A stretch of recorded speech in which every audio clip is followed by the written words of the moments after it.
Chers concitoyens, l'humanité et le Sénégal inclus vit aujourd'hui une période dramatique, grave, où nous sommes tous interpellés dans nos capacités à nous adapter à cette pandémie qui bouleverse nos habitudes, bouleverse nos modes de vie, nos modes de production, que ce soit dans le monde rural, dans les zones urbaines, au niveau de la diaspora.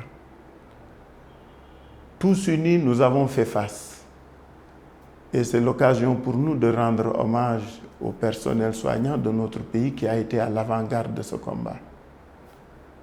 C'est l'occasion aussi de manifester notre compassion et de prier pour toutes celles et tous ceux qui nous ont quittés, victimes de cette pandémie. Nous sommes aussi interpellés par cette pandémie au niveau de la gouvernance de nos États, dans cette inclusion nécessaire pour construire une démarche par laquelle chacun de nous prend conscience des conséquences de ces actes. Nous devrons désormais non pas nous adapter au coronavirus et à cette pandémie, mais la surmonter pour repenser une nouvelle méthode d'action, de politique économique, d'action militante.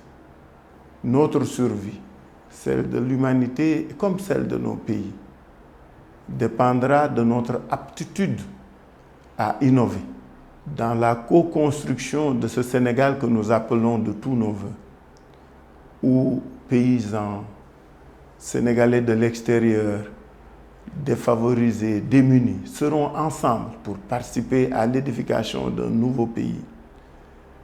Adossés au socle que constituent les assises, les moyens à notre disposition offerts par le digital, par les réseaux sociaux, seront mis à contribution pour repenser et relancer nos activités afin que nous puissions sur le terrain être présents et contribuer à la vie démocratique de notre pays, pour que notre résilience puisse être fructueuse, pour que notre victoire sur cette pandémie soit certaine.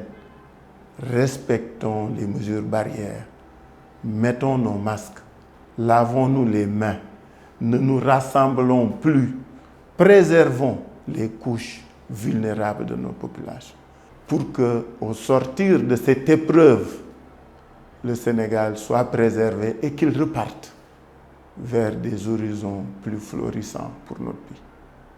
Que Dieu nous préserve.